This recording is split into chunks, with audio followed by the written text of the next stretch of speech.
Hello mga tol, kumusta po kayo? Magluto po tayo mga tol ng bangus. So magluluto ako ng pananghalian ngayon. So ito may malaki akong bangus mga tol. Bali nabili ko pa ito nung nakaraang linggo. So 160 po yung kilo dito sa Malolos. So malalaki po siya, medyo mura yung bangus ngayon mga tol. Ewan ko lang ngayong linggo kung ano na yung presyohan niya. So mga tol, ayan, bumili ako ng gulay sa Talipapa. Sisigang natin mga tol yung bangus natin. Ayan. Bali ito yung talbos ng kamote. Kinuha ko yung magkaibang kulay. Okra. Meron din akong kamatis. Ayan. 1/4. Pag sa Talipapa bumili medyo mataas eh. Siyempre di ka na pupunta dun sa palengke, sa bayan. Kaya gano'n, may patong na. Tapos to sampalok. Ayan. Mas talagang magsigang pag yung totoong sampalok. So hugasan ko lang to mga to, saka ito ihiwain ko yan. Bali buo yan mga tol eh. Pag bumibili ako sa palengke, hindi ko muna siya pinahihiwa kasi ipipreaser ko nga para kahit paano mukhang fresh pa rin siya.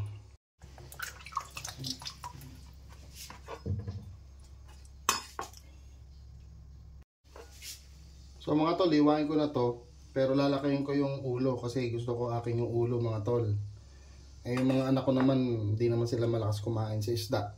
Tapos yung buntot naman, niluluto ko rin yan pero tinatabi ko, binibigay ko naman sa mga pusa. Ako kasi talaga paborito kong isda talaga sa lahat, bangus mga tol.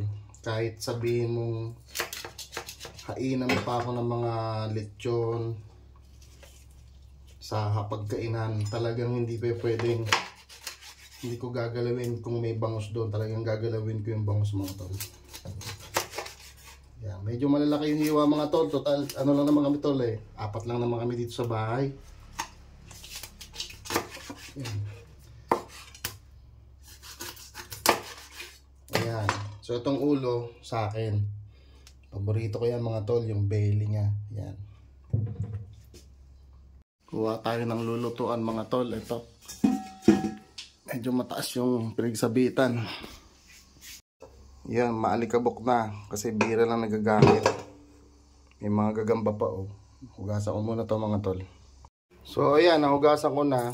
Lagyan ko na siya ng tubig. Bali yung gagawin natin luto sa sinigang mga tol, yung tradition, yung tambog-tambog lang. Hindi na ginigisa.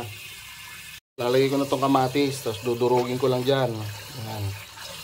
So okay na siguro yung tubig na yan. Basta malinis na yung kamay nyo, okay lang yan mga tol.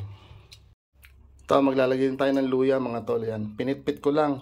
5 piso bili ko rito. Oh. Medyo magulang na. Mahal daw ng luya ngayon mga tol. 160 ang kilo. And then mga tol, sibuyas. Ayan oh. Medyo nadadry yung sibuyas mga tol. Kasi ang init ng panahon. Ayan. So yan, ganyan ko lang mga tol. Di ko na hiniwa.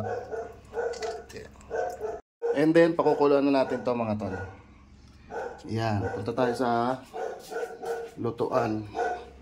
Kumakahol si Tikboy. So, dumadating yung yan, mag-i-induction tayo mga tol. So, natin yung ilaw. Yan. So, yan mga tol, mag-i-induction ako ngayon kasi naka-solar po yung bahay namin. So, sayang naman kung hindi nagagamit. So, yan, sasaksak ko na siya dito. Yan, power 1.6 yan. Okay na yan mga tol. Pakuluin lang natin yan.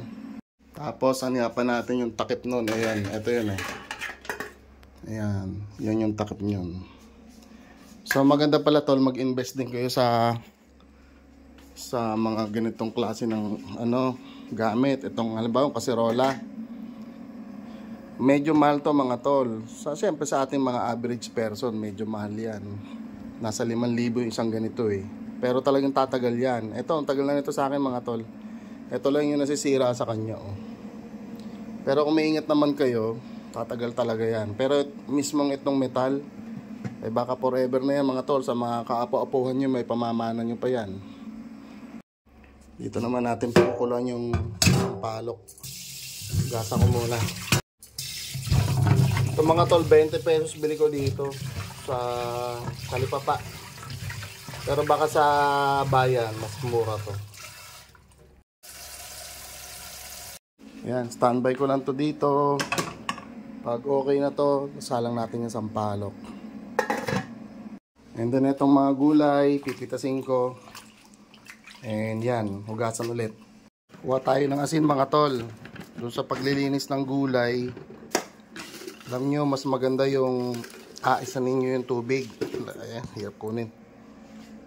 Asinan natin yung tubig mga tol. Yan. Tapos, tunawin nyo na lang. So, ayan. Ang tawag dyan, salinated water. Yan. So, ito, pipitasin ko lang yung mga pwedeng kainin. Then, lalagyan natin dito para malinis yung gulay natin mga tol. So, ayan mga tol, malinis na yung ating gulay. Yan, binabad ko muna para matanggal kung ano-ano man meron dyan mga tol. Then, ito, tatapon ko na. Pero kung totoo sa mga tol, pwedeng itanim yan. Kung may lupa kayo, tanim nyo na lang. Kasi may tanim na kami yan doon sa lupa naming maliit. Dalhin na natin ito doon. Oh. Yan. Then yung bangus natin mga tol, ito. Yan, ang laki Ang sarap nito. Tapos mga tol, magsasaing na rin ako ng mais. Ito yung lutuan ko. Ba't ba nagkaganito to? Hindi na tama yung mga takip. Napapabayaan na. Yan, dito nakalagay. Ito mga tol yung ginagawa kong kanin. Yan. Kasi low glycemic. Kagaya ko na medyo mataba. Kahit paano, marami akong kinakain. Busog. Pero konti lang yung nakukuha kong carbohydrates. Ngayon, pag gusto nyo naman talaga ng kanin, kung ayaw yung yung tumaba ng gusto, kainin nyo mga tol yung bahaw. Mas maganda yun. Pwede nyo naman iinit. Pero ako di ko na iniinit yung bahaw. Basta ginagawa ko lang luto malambot. Dito natin isa lang mga tol. Labo-labo na rito mga tol. Tingnan nyo naman yung takip ng kaldero. Yan, dito natin isa lang. Buksan natin yung tangke. Hinaan lang natin mga tol kasi baka masunog. Natin yung niluluto. Ay, kumukulo na. So mga tol, ano na natin to? Dudurugin natin maigi yung kamatis. Kuha tayo ng panghalo. Ayan, may wagang kutsara. Diba? Naamoy ko na rito mga tol yung luya. Okay din magluto sa induction ang bilis. Kaysa sa apoy. Yun lang, yung kuryente. Kaya dapat kung meron kayong pang-install ng solar panel mga tol, mag-invest na kayo. Sulit yan. Yan, hinaan ko lang. Yan, balikan ko siguro mga 10 minutes mga tol. So, after 10 minutes mga tol, ayan, balik ulit tayo sa niluluto. O yan na siya, medyo durog na yung kamatis mga tol. Pero dudurugin ko yan, gamit ako nitong may wagang kutsara. And then, ilagay na natin tong bangus. Ayan, sarap niyan, ako. Ba't ako nakatutok sa tissue? Ako, di pa natanggal, Yan. Takpan. Mamaya, timplahan natin. Lagay ko na ulit sa 1/6 to. Yan. Siyempre, ito, lagyan na natin sa hugasan. Diba? Ano ngayon? Lalangawin tayo. Yan, nahugasan na. Lagyan natin sa lagayan niya. Yan. Diba? Ayos. Tapos, kuha na tayo ng pampalasa. Itong patis. Ito mga tol, asin. Ginagamit kong asin dito sa bahay mga tol yung sea salt. Galing ng Pangasinan. Binibili ko sa Shopee. Siyempre, maglalagay na tayo ng betchin. Yan mga tol, betchin, di naman masama yan, Basta wag lang sobra. So, habang pinakukulo natin, ilagay na natin yung mga pampalasa, mga tol. Eto, tansya-tansyahan na lang, di ba? Siyempre, naglagay ka na ng patis, abay yung asin, bukasan mo lang. Kasi tol, yung asin may may mga minerals yan. Basta yung sea salt, wag lang yung iodized, kasi iodine lang makukuha mo doon. Yung sea salt, marami pong maraming kasama yan na minerals. Kaya mas okay gamitin yan. Pero pwede rin naman yung iodized salt. Haluin nyo na lang sa pang araw-araw nyo, diba? May iodine din kayo. Yan naman yung betchin. Yan. Betchin okay na. Pero yung alat, titingnan ko mamaya kung okay na siya. Tapos, naglalagay din ako ng konting asukal. Pero konti lang mga tol yan. Ganito lang oh. Yan, nakita nyo naman dami yung sabaw, diba? Ganyan lang karami. Yan. Mas maganda yung mga tol, mababalance lalo yung timpla ng sabaw nyo. Kasi mamaya, magpapakulo tayo ng sampalok. So, yung pampaasim natin is halo-halo na. May tamis, may alat, may konting asim. So, ang sarap, diba? Yan, okay na yan. So, takpan ulit. Hinahan ko na dahil kumukulo na siya. Siguro 10 minutes ulit mga tol. Kasi bangus, madali lang naman maluto yan. Yung ating mais, ayan na. So, hihinahan ko na lang yung apoy niya. So, mga tol, checkin na natin. Ayan, yun na yung bangus natin, oh. Looks good na. So, alisin ko muna to. Pakulong ko muna itong sampalok, mga tol. So, ayan, palit sila ng pwesto, mga tol. Yun. Ayan, nakagandahan sa induction, diba? Pagtanggal mo nung wala. Yun. Ito na rin pantakip natin. Mamaya ko natitikman yan pag nilagay ko na yung pampaasim. So mga tol, umapaw yung ating sampalok. Ang bilis. Ayan. Nidyoan ko na habang nililinisan ko mga tol. So ayan, durug-durugin lang natin yan.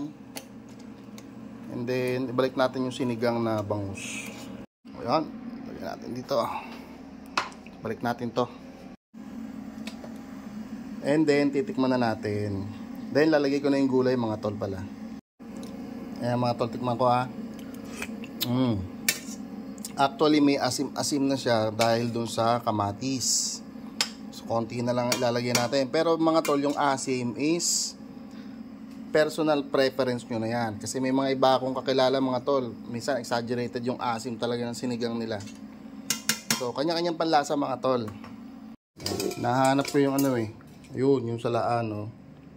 Yung mga kawali, oh, nangingitim na. Pero okay lang yan. Importante naman yung loob, di ba? Yan. Sabit nga natin to dito. Ayan. Huwag lang bumagsak. Ito yung pangsala natin sa sampalok. Mga tol, lalagay ko na yung okra. Bago nga pala kayo maglagay ng pampaasim mga tol, unahin nyo muna lutuin yung gulay. Ganon yung proper way ng pagluluto ng sinigang. Basta lahat ng maasim na sabaw, unahin nyo laging iluto yung gulay bago nyo ilagay yung pampaasim. Ito mamaya na, lutuin muna natin yung okra. Tapos ito lagyan ko lang ng sabaw para mas lalo ko siyang madurog. Ito naman yung mga tolo, yung kanin na mais. Sarap siya pag bagong luto kasi malambot. Pero pag yung yung na leftover na konti gas. Kaya kailangan masarap lang siya kainin pag bagong luto. Tapos talagang sakto lang. So ito yung kakainin ko. Ubusin ko lahat yan. Kasi kung ititira ko yan, matigas na. Sige nga sa rep to, oh, nadadry. Ayan. Puro mga leftover laman ng reptol. Kasi yan yung mga leftover namin mga tol, pinapakain ko dun sa mga alaga. Manok, saka pato. Saka aso na rin mga tol pag may mga buto. So mga tol, okay na yung okra natin. Lagay naman natin yung talbos ng kamote. Nako, masustansya to. Super. Ako, minaligaw pang okra na isa. Tol yung tubig, oh. Tanggal yung mga kung ano-anong dumi niya dahil doon sa ginawa nating tinunaw na asin. So ayan. Ito, saglit lang naman to. So, pwede ko na ilagay yung ating sampalok, pampaasim. Buhusan natin. Tingin ko sakto to. Yung dami ng sampalok niya. Saka yung niya. Kumbaga, hindi na siya magiging sobrang asim. Ngayon, kung kinulang kayo sa asim, di gamit na lang kayo ng yung sinigang mix. Diba? Yan. Anuin natin. Yan sinawsaw kong ganyan para talagang walang masayang. Diba? Siyempre, mas maganda yung ganun. Tapos tol, yung panghuli nating ingredients. Ayan, yung siling pang sigang, pang paksiw. Actually, walang pangalan to. Siling haba, siling green. Ba't ba ganun ang pangalan niya mga tol? Baka alam niyo yung pangalan niya, mag-comment nga kayo. And then, tatakpan natin yan. Isang kulo lang yan mga tol. Huwag niyo pakukuloy ng sobrang tagal. Kasi, yung asim nung sabaw niyo, hindi na siya maging maganda. Dalhin na sa hugasan. Kagaya kanina, hugasan na agad para hindi tambak ang hugasin. So mga tol, yan. Pagkatapos ko maghugas, binalikan ko na at kumukulo na. So papatayin ko na yan. Siyempre, hugutin natin saksakan yung ating induction. So, ayan mga tol, luto na yung ating sinigang na bangus, di ba? Sarap. So, mga tol, comment lang kayo kung anong paborito nyong luto sa bangus. And sa mga susunod na video, gagawa pa ako ng mga ibang putahe na bangus. Comment lang kayo mga tol. So, yun lang. Yum, yum, yum. Kain po tayo tanghalian.